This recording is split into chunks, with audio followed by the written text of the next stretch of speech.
So mga meron akong isang experience diyan. Pwede natin sabihin pinakadrama kasi ito yung sabi kong na-wounded ako. Yup.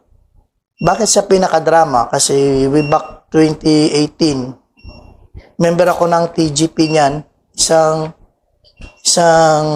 test mission ng estudyante. So ako yung medical NCO.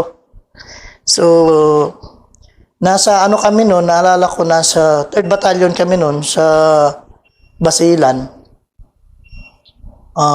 Umaga, madaling araw, mga 3 o'clock ng umaga. May tumawag sa amin galing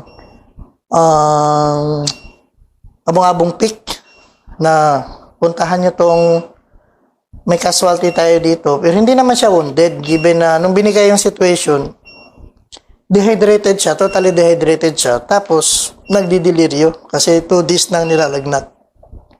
So, to make the story short, inakyat namin doon. Pagdating doon, mga 6 o'clock na yata ng umaga o 6:30, something ganyan. So, nakita ko siya nakatihaya doon. Ano yun, by foot? By No, vehicle? vehicle kami. Naka-vehicle kami. Nilod kami. So, pagdating namin doon sa area, nakita ko siya kagad, nakilata siya. Hindi kinakausap ko siya, nakatulala lang siya. So, usual, in-assess ko, vital sign, yung common na na-assess ko sa kanya is totally dehydrated talaga siya. So, basically, binigyan ko siya ng, kasi hindi na siya kumakain eh. In-interview ko yung mga kasama, hindi na kumakain. So, hinuk ko siya ng IV hanggang sa ma-hydrate lang yung pasyente, no? So, tapos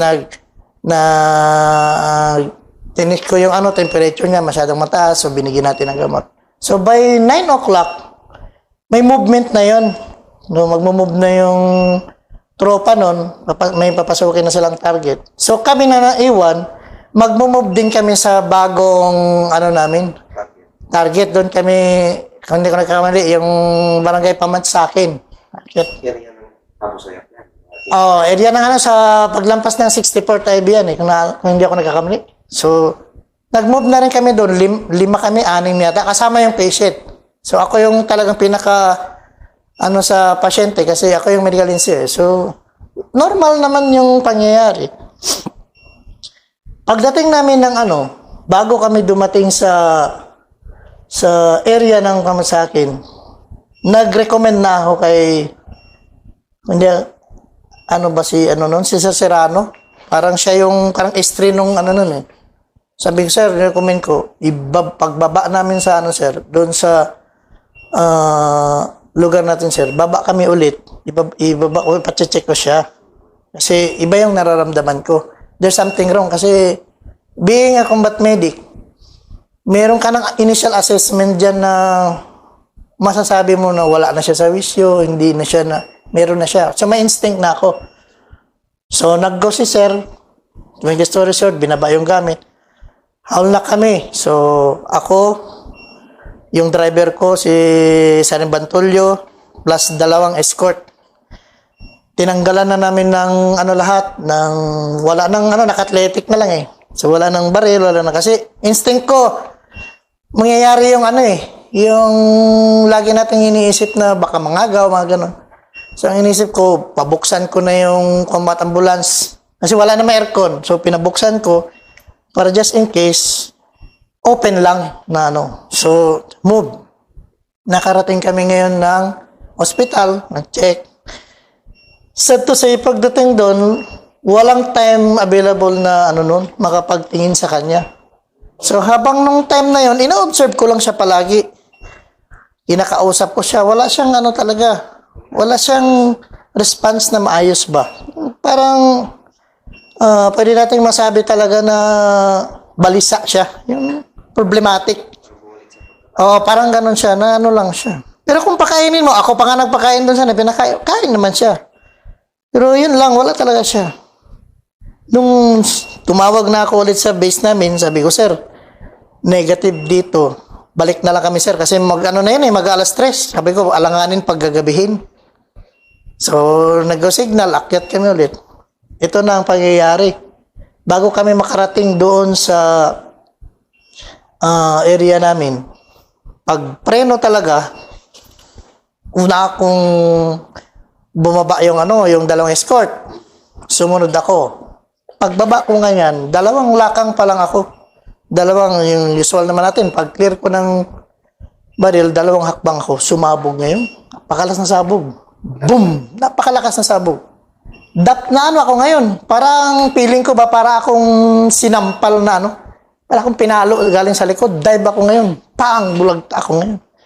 Unang pumasok ko ngayon, Unang nasa isip mo? ang unang pumasok ko ngayon, naharas ba kami o meron bang naapakan? Yan ang unang pumasok ko. Di, kinuha ko yung barrel ko, pero tulingling na yung tenga ko eh. Ay, gumagano na.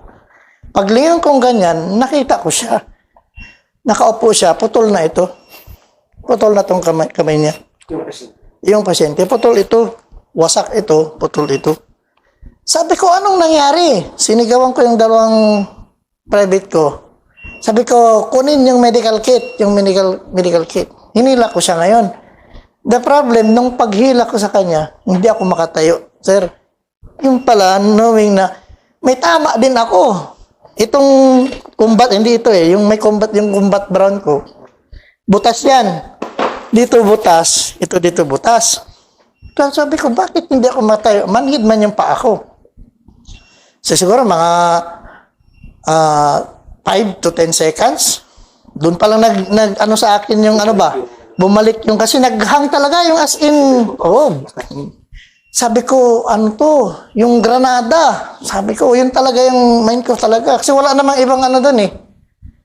Eh di, hinila ko siya. Kasi may bandoler ako, kinuha ko yung tourniquet ko, tinorniquet yung kamay niya. And then, spinak ko yung sa bunganga niya. Tapos hinila ko siya kasi na malapit na siya doon sa ilalim ng ambulance ng yung apakan. Hinila ko siya palabas. Na nakaluhod ako kasi hindi ako makatayo talaga. Ngayon, habang tinitreat ko, parating na yung ibang tropa na galing sa taas. Mr. Ma, anong nangyari? Yan. Sir, may sumabog bigla. Hindi pa namin alam kung ano yung sumabog. Di, tinitreat ko lang habang tinitreat kong ganyan. Sabi ko, Master Van, si Sir Bantulyo, iikot mo na yung ambulansya. Lipat tayo, balik tayo sa baba. Ikot siya. pero wala silang tama. Wala, dalawa lang kami yung dalawang kami yung talagang siya ang napuruhan, ako yung sumunod. Di, binuhat siya ngayon. Paghila ngayon ganyan, initially nakalagay ako ng tourniquet, di ba? Pagtayo kong ganyan, sabi ni Master Ado, sabi niya, Master Mal, may tama ka. Pag ganyan ko sa ulo, kalaki naman ang ulo ko sa dit. Nakasomblero akong ganyan ba? Pero pula na ito lahat dito. Kalaki ng may shrapnel para na bumaon dito. Sa pag ganyan ko. Sabi ko, iba pala yung feeling na ikaw medics, tapos ikaw yung wounded ba? Sabi ko, kahit gusto ko, instinct ko sa utak ko, kaya kong gawin. Pero parang iba pala yung gano'n na So pagtayo kong ganyan, hindi ko kaya. Sabi ko, kunin nyo yung pasyente, i-load nyo na sa kasi yun ang iniisip ko eh. Gusto ko, maisa kayo siya kasi initially, na-stop ko yung si Putol. Sabi ko, ulod nyo lang yung huwag nyo ako isipin, i-load nyo yung pasyente. Sabi ni Masarado, sumabay ka doon kasi may tama ka rin. Sabi yung ganon. Ipagtayo ko, Master, hindi man ako makatayo. Kasi, yun nga, may tama din pala ako sa paa. So, sa madaling salita, binuhat ako nung dalawang escort, sinakay ako doon.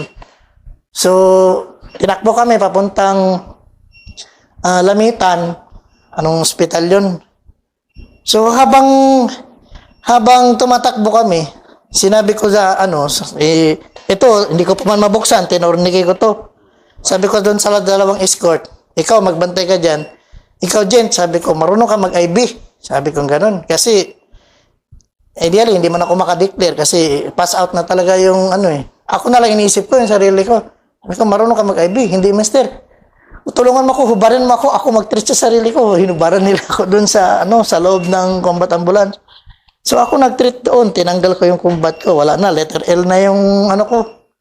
Yung dulo ng pako. Nabali pa siya. Letter L na siya. Tapos dito yung medyo So, ngayon, mayroon pa nga siyang hindi man tinanggal yung shrapnel eh. Sa ulo pa rin. So, doon ko na-realize na iba din pala yung factor na ikaw yung medic. Ikaw yung ano, kasi wala kang ibang aasahan eh. So, ano din, bago mo asahan yung kabady mo, asahan mo din muna yung sarili mo. So, dapat confident ka rin na i-treat yung sarili mo. So, pero andun pa rin yung desire mo na kahit hindi ka, unahin pa rin yung patient mo talaga. Oh, parang instinct eh. Yun yung ano eh. Kasi sabi ko, i-load nyo na yung ano. Kasi sinabi ko na nga ano, i-backing na yung combat ambulance. Kasi nakita putol. By the way, binuksan ko pa pala yung ano niya. Kasi tinanggal ko yung upper garment niya. Kasi ano siya eh, yung combat shirt. Sinas ko ganyan, bumulwak yung dugo dito. Chinisil ko pa yun. Chinisil ko pa siya. Kaso, yun lang talaga, nung niloload na, feeling ko wala na talaga. Kasi, talagang yung sa impact ba ng ano, impact nung pagsabog, siya talaga yung sumalo talaga. Ano? So, nalaman namin after ng mga investigation na yung granada pala na nandoon sa ang tawag dito, bandoler nung kasi, di ba, pinag-swap sila eh. Yung siya dahil nasa sickle siya, yung kapalitan niya dapat na ano, iniwan yung bandoler doon, nandun yung granada. Yun pala, nagsarili. Tinanggal niya yung ano, kasi nga, may relation doon sa, kaya pala na hindi na siya makausap. Yung time pala na yun yung namatay yung girlfriend niya. Yun yung ano, so, doon na lang namin na-realize na problematic siya ng time na yun. Hindi siya mental, ano. The problem, hindi siya nagsasalita.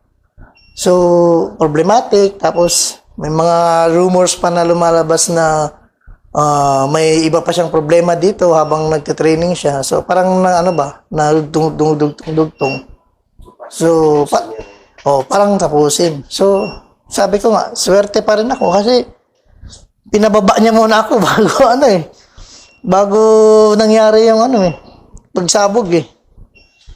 So, meron talaga. Eh, kung makita mo, yung mga laman-laman nandun sa ano eh. Nandun sa gilid ng ambulance. Putol talaga yun. Putol ito. Wasak ito. Butas itong ano. Pero nung sinakay namin siya, buhay siya. Buhay pa siya, sir. Nung sinakay. Akala ko nga talaga mabubuhay siya eh. Kasi, nakatornike ako, nakapak ako ng bunganga niya, nakapag-chisel ako. Sabi ko, kaya ito. Eh, malapit lang yung ano eh. Wala pang 30 minutes siguro yung lamitan na yun eh. Sabi ko, kaya ito. Kaso, wala talaga eh.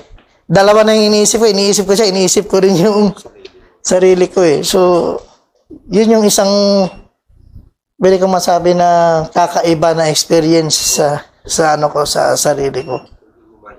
Hindi ko talaga siya siguro makalimutan. Unless, kung wag naman, may mangyari na naman kakaiba.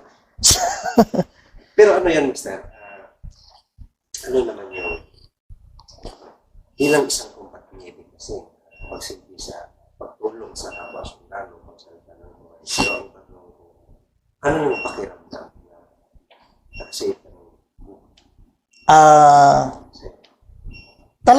talagang overwhelming talaga na lahat naman siguro, kahit hindi naman siguro combat medics, talagang overwhelming.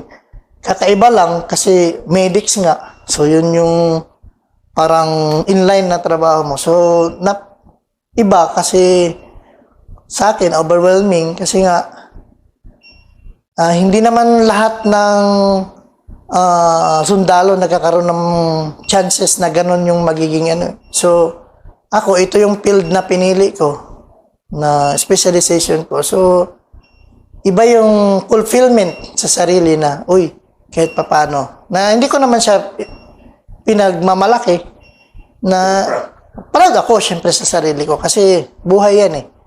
So, yun nga, sabi ko nga nung unang ano, napakasarap ng feeling na yung makita yung mga, kahit may mga tropa tayo na ngayon wala na sa unit, nakalipat na. Pag nagkita kayo sa ibang lugar, Master, maalala mo pa ako yung ganito.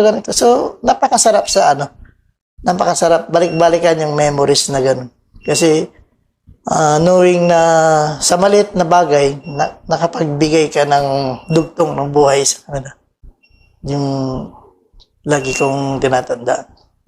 At pinagpapasalamat sa Panginoon na nabigyan tayo ng ganitong skill, talent na na-share natin sa Ano yung accomplishment sa'yo nito? Hindi mo makalimutan.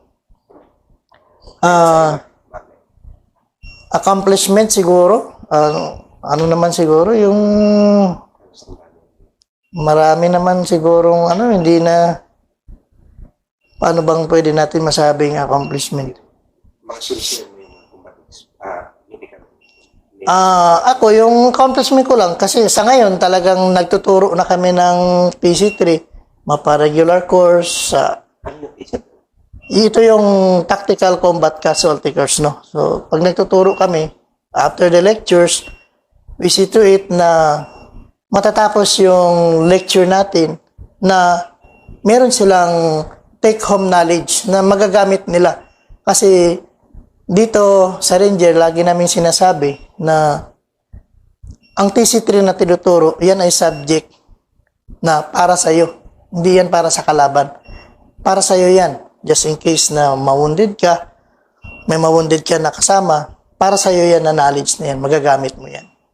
So, pangalawa, ito yung knowledge na sinasabi nating sana hindi natin magamit. Di ba, karamihan sa mga tinutulong na knowledge, gamitin mo yan. Pero ito, kami, philosophy namin, ito yung knowledge na sana hindi natin magamit. Rationality doon is, sana wala tayong matreat na casualty kasi ayaw nga natin na may casualty, di ba? So, ito yung tinuturo namin lagi ng knowledge na sinasabi namin, sana hindi nyo magamit, pero bakit namin tinuturo? So, yung mga ganun. And then, lastly, na lagi namin sinasabi na pag tinuro namin yan dito, isipin mo lagi is, pag nagdala ka na ng tao, o nandoon ka na sa operation, much is nag-i-expect sa'yo. Lalo, when it comes to medical aspect, pagka may wounded o may casualty, knowing na ikaw yung combat medics na nandoon, so maraming nag-i-expect sa'yo. So, by that, so talagang isang fulfillment doon na ma-share namin ng buong buo with our experiences during those days na nangyayari. So, nagtuturo kami na kung anong tinuro namin dito is hindi lang kwento kasi ito ay nangyari. Opo, yun yung kaya namin tinuro. Kasi nangyari na ito eh. So, ayaw na namin mangyari ulit. Yun yung lagi namin. Bilang sa pagsiservisyo sa bayan. Okay, minsan na lang. Kung may message ka sa ating mga kabataan, Pilipino ngayon. Nag-aaral mo lang yung mga kabataan. Ano yung mensahe mo sa Sa mga kabataan na nag-inspired na pumasok sa military, lalo na doon sa gustong tahakin yung landas din na pinasok ko being combat medics. So, be true to yourself, then dedication. So, pagmahal mo yung trabaho mo, alagaan mo, kasi balang araw, yun din yung magliligtas sa'yo. Kung sabi nga, kung ano yung tinanim mo, yun din yung aanihin mo. Yun lang. Yun ang sa akin. Alis ko ilan. Okay na siguro. For minutes. Mahaba-haba. Salamat.